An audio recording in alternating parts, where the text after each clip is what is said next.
புகழ்கின்றோ என்னுடலான்மா ஆவியனைத்தும் உம் பாதம் வைத்து பணிகின்றோ என்னுடலான்மா ஆவியனைத்தும் உம் பாதம் வைத்து பணிகின்றோ இயேசுவே இறைவா உம்மில் மகிழ்ந்து ஆராதிக்கின்றோ புகழ்கின்றோ என்னுடலான்மா ஆவியனைத்தும் உம் பாதம் வைத்து பணிகின்றோ என்னுடலான்மா ஆவியனைத்தும் உம் பாதம் வைத்து பணிகின்றோ ஆவியே இறைவா உம்மில் மகிழ்ந்து ஆராதிக்கின்றோ புகழ்கின்றோ என்னுடலான்மா ஆவியனைத்தும் உம் பாதம் வைத்து பணிகின்றோ என்னுடலான்மா ஆவியனைத்தும் உம் பாதம் வைத்து பணிகின்றோ.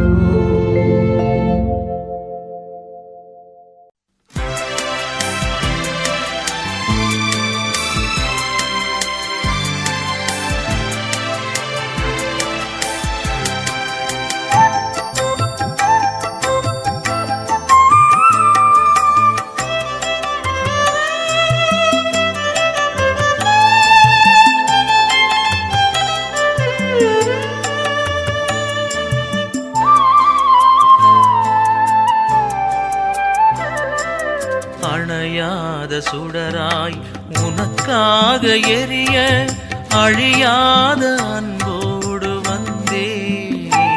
புது பலியாக நானாகி பணிவாழ்வு புரிய அகலாக என் நெஞ்சம் தந்தேன்.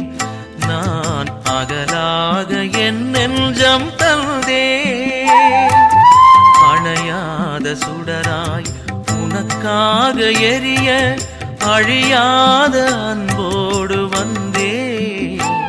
புது பலியாக நானாகி பணிவாழ்வு புரிய அகலாக என் நெஞ்சம் தந்தேன். நான் அகலாக என் நெஞ்சம் தந்தேன்.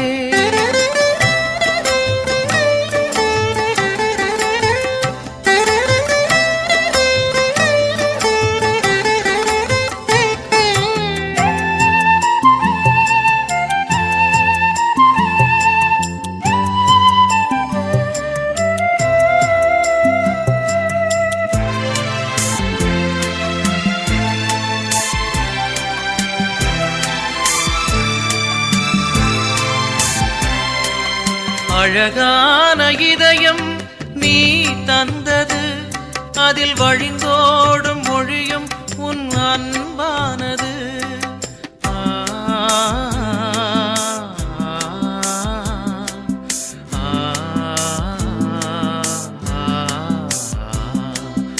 அழகான இதயம் நீ தந்தது, அதில் வழிந்தோடும் மொழியும் உன் அன்பானது. அன்பாவும் அன்பே என் வாழ்வாகிட, அன்பாவும் அன்பே என் வாழ்வாகிட, இனி எனதான எல்லாமே உன் சொந்தமே.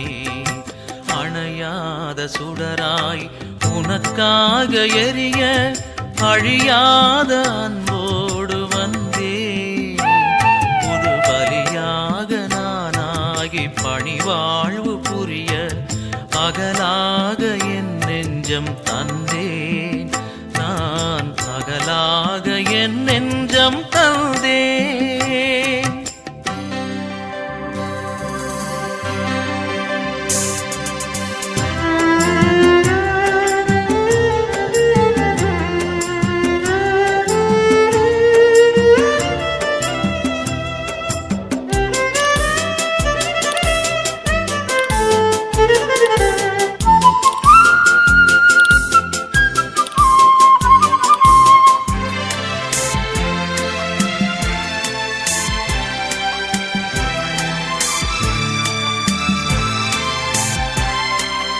எழிலான உலகம் நீ படைத்தது, அதில் அசைந்தாடும் தென்றல் உன் புகழ் பாடுது.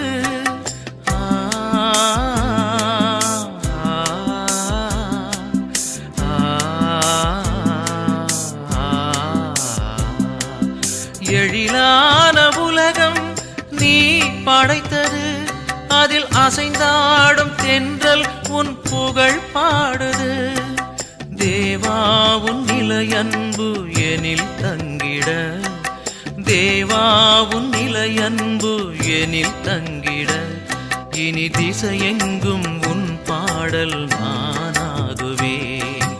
அணையாத சுடராய் உனக்காக எரிய, அழியாத அன்போடு வந்தேன். புது பலியாக நானாகி பணிவாழ்வு புரிய, அகலாக என் நெஞ்சம் தந்தேன்.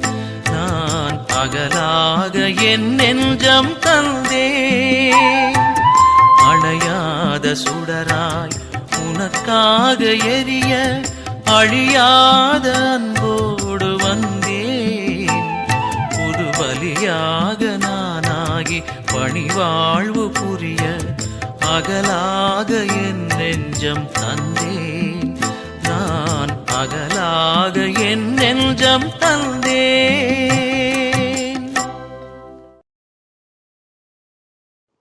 யோவான் எழுதிய நற்செய்தி அலகு 12 இறைச்சொற்றொடர்கள் 1 முதல் 11 வரையிலானவைகள். பாஸ்கா விழாவுக்கு 6 நாளுக்கு முன்பு இயேசு பெத்தானியாவுக்கு சென்றார். அங்குதான் இயேசு லாசரை உயிர்த்தெழச் செய்தார். அங்கு அவருக்கு விருந்து அளிக்கப்பட்டது. மார்த்தா உணவு பரிமாறினார். இயேசுவோடு பந்தியில் அமர்ந்திருந்தவர்களுடன் லாசரும் இருந்தார். மரியா லாமிச்சை என்னும் கலப்பற்ற விலையுயர்ந்த நறுமண தைலம் ஏறக்குறைய 320 கிராம் கொண்டு வந்து இயேசுவின் காலடிகளில் பூசி அதனை தமது கூந்தலால் துடைத்தார். தைலத்தின் நறுமணம் வீடெங்கும் கமிழ்ந்தது. இயேசுவின் சீடருள் ஒருவனும் அவரை காட்டிக் கொடுத்த இருந்தவனுமான யூதாஸ் இஸ்காரியோத் இந்த தைலத்தை 300 தெனாரியத்துக்கு விற்று அப்பணத்தை ஏழைகளுக்கு கொடுத்திருக்க கூடாதா என்று கேட்டார். ஏழைகள் பால் கொண்டிருந்த அக்கறையினால் அல்ல, மாறாக அவன் ஒரு திருடனாய் இருந்ததால் தான் இப்படி கேட்டான். பணப்பை அவனிடம் இருந்தது. அதில் போடப்பட்ட பணத்திலிருந்து அவன் எடுத்துக்கொள்வதுண்டு. அப்போது இயேசு, மரியாவை தடுக்காதீர்கள், என் அடக்க நாளை முன்னிட்டு அவர் இதை செய்யட்டும். ஏழைகள் உங்களோடு என்றும் இருக்கிறார்கள், ஆனால் நான் உங்களோடு என்றும் இருக்கப் போவது இல்லை என்றார். இயேசு அங்கு இருப்பதை அறிந்த யூதர்கள் பெருந்திரளாய் வந்தார்கள். அவர்கள் இயேசுவை முன்னிட்டு மட்டுமல்ல, அவர் உயிர்த்தெழச் செய்திருந்த லாசரை காண்பதற்காகவும் வந்தார்கள். அதனால் தலைமை குருக்கள் லாசரையும் கொன்றுவிட திட்டமிட்டார்கள். ஏனெனில் லாசரின் காரணமாக யூதர்களிடமிருந்து பலர் விலகி இயேசுவிடம் நம்பிக்கை கொண்டனர். ஆண்டவரின் அருள்வாக்கு. இறைவா உமக்கு நன்றி. அன்புக்குரியவர்களே, நம்முடைய தமிழர் பண்பாடு மரியாதைக்கு பேரு போனது.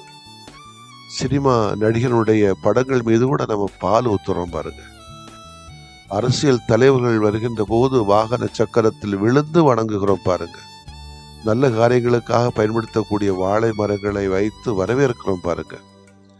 அரசியல் தலைவர்கள் இறக்கின்ற போது தேசிய கொடி அணிந்து பல எண்ணிக்கையில் குண்டுகள் முழங்க பவனி எடுக்கிறோம் பாருங்க. இவையெல்லாம் உண்மையிலேயே போலித்தனமாக வாழ்கின்ற போலியர்களுக்கு இந்த சமுதாயத்தில் கொடுக்கப்படக்கூடிய மரியாதை. இயேசுவுக்கு எந்த மரியாதையை கொடுத்தோம்? இந்த உலகம் சமுதாயம் மீட்பு பெற வேண்டும் என்பதற்காக தன் உயிரையே தியாகம் செய்த தியாகி ஆண்டவர் இயேசுவுக்கு எப்படிப்பட்ட மரியாதை கொடுக்கப்பட்டது? பாதங்களில் தைலம் பூசுவது பொதுவாக ஒரு விருந்தினருக்கு காட்டுகிற மரியாதை என கூறலாம். இது அவரின் பாடுகளுக்கு மரணத்திற்கு ஒரு உடனடி முன்னிரையாக விளங்குகிறது. இயேசுவின் பாடுகளிலும் மரணத்திலும் தான் அவருடைய மெசியாத்தன்மை வெளிப்படுகிறது என்ற கருத்தை நம்மால் புரிந்து கொள்ள முடிகிறது.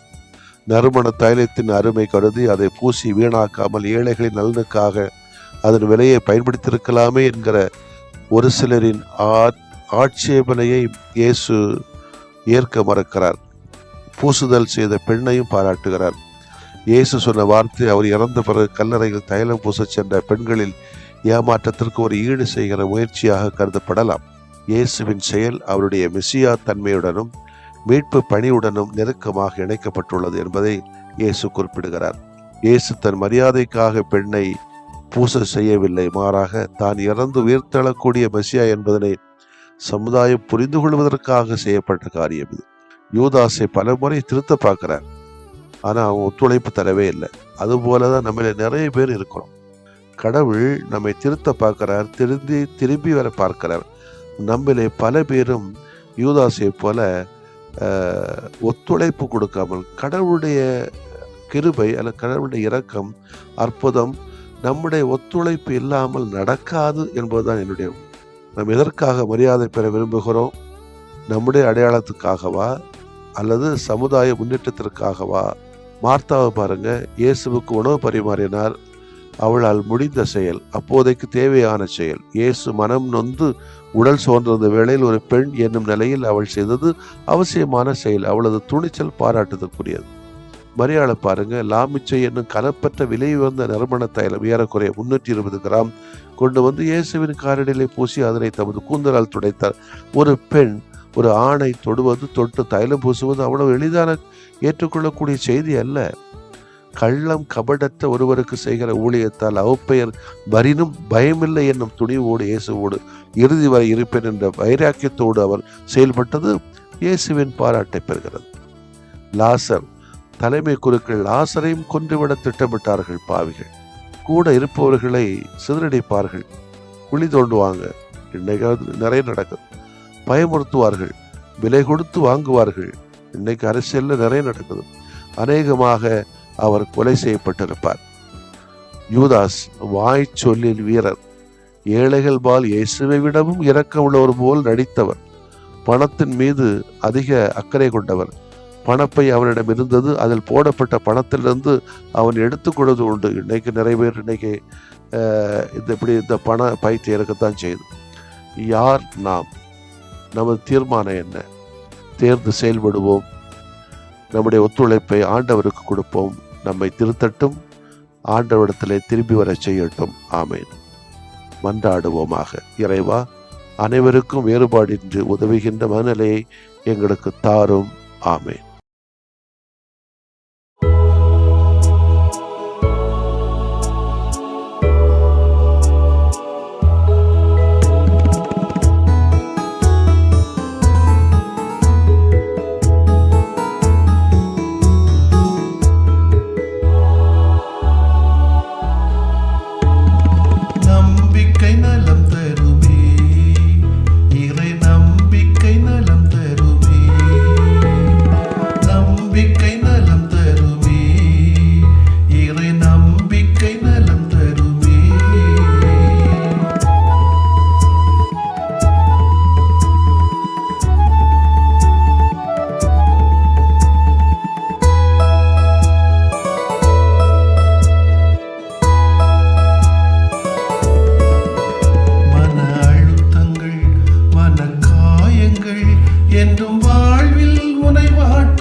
தடைக்கல்லாய் உனை சாய்க்கும் போது நம்பிக்கை நலம் தருமே, இறை நம்பிக்கை நலம் தருமே, நம்பிக்கை நலம் தருமே, இறை நம்பிக்கை நலம் தருமே.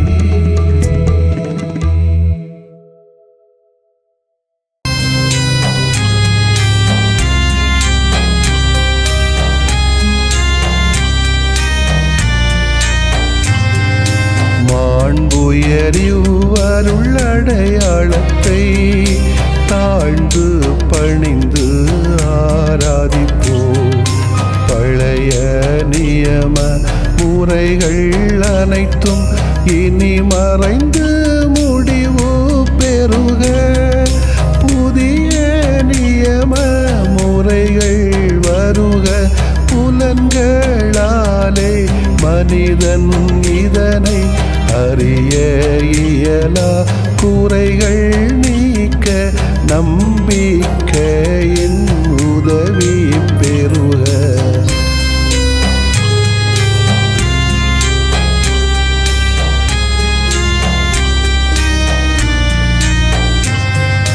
தந்தை அவர்க்கும் மகன் அவர்க்கும் புகழ்ச்சியோடு வெற்றியாக்கும். மீட்பின் பெருமை மாட்சிமையோடு வலிமை வாழ்த்து யாவுமாக. இருவரிடமாய் வருகின்றவராம் தூய ஆவியானவர்க்கும் அளவில்லாத சமப்புகழ்ச்சி என்றுமே உண்டாகுக. ஆமென். வானின்று அவர்களுக்கு அப்பமளித்தீரே, இனிமையெல்லாம் தன்னகத்தில் கொண்ட அப்பம் இதுவே. மன்றாடுவோமாக. இறைவா, இந்த வியப்புக்குரிய அருளடையாளத்திலே உம்முடைய பாடுகளின் நினைவை எங்களுக்கு விட்டு சென்றீ. உம் திருவுடல் திருரத்தமாகியவற்றின் தூய மறைவருளை வணங்கும் நாங்கள் உமது மீட்பின் பயனை இடைவிடாமல் துய்த்து உணர்ந்து மகிழ அருள்வீராக. தந்தையாகிய இறைவனோடும் தூய ஆவியாரின் ஒன்றிப்பில் இறைவனா என்றென்றும் வாழ்ந்து ஆட்சி செய்கின்ற உம்மை மன்றாடுகிறோம்.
செல்வோம் நற்செய்தி தூதர்களாய், ஒளிர்வோம் எங்கும் ஒளிர்வோம் நற்செய்தி தீபங்களாய்.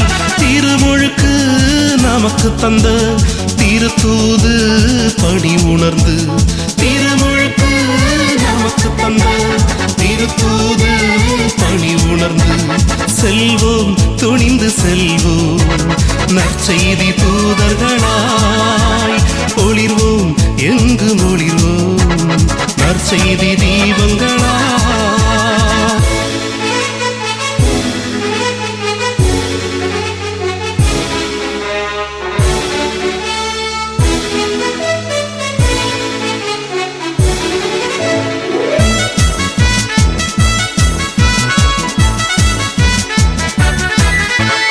உலகமெல்லாம் சென்று நற்செய்தி அறிவித்திடும் உயர் பணி தந்தார் நம் இயேசு.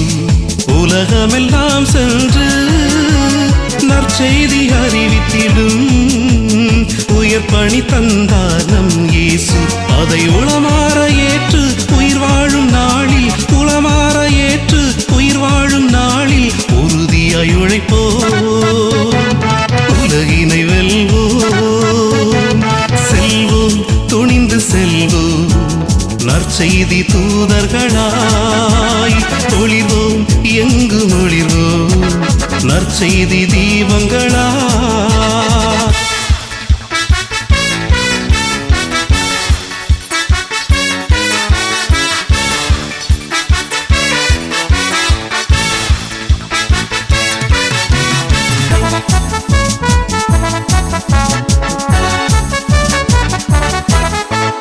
இயேசுவின் அருள் வாக்கை இதயமதில் ஏந்தி இந்தியா வந்தார் திருத்தூமா.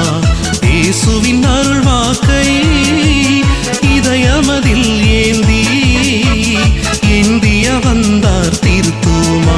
அவர் இறையாட்சி வளர்க்க மறைசாட்சியானார், இறையாட்சி வளர்க்க மறைசாட்சியானார். இறைக்குலம் நாம் உணர்வோம், மறைபணிதனை தொடர்வோம், செல்வோம், துணிந்து செல்வோம், நற்செய்தி தூதர்களாய் ஒளிர்வோம், எங்கும் ஒளிர்வோம், நற்செய்தி தீபங்களாய். திருமுழுக்கு நமக்கு தந்த திருத்தூது பணி உணர்ந்து, திருமுழுக்கு நமக்கு தந்த திருத்தூது பணி உணர்ந்து, செல்வோம், துணிந்து செல்வோம், நற்செய்தி தூதர்களாய் ஒளிர்வோம், எங்கும் ஒளிர்வோம், நற்செய்தி தீபங்களா.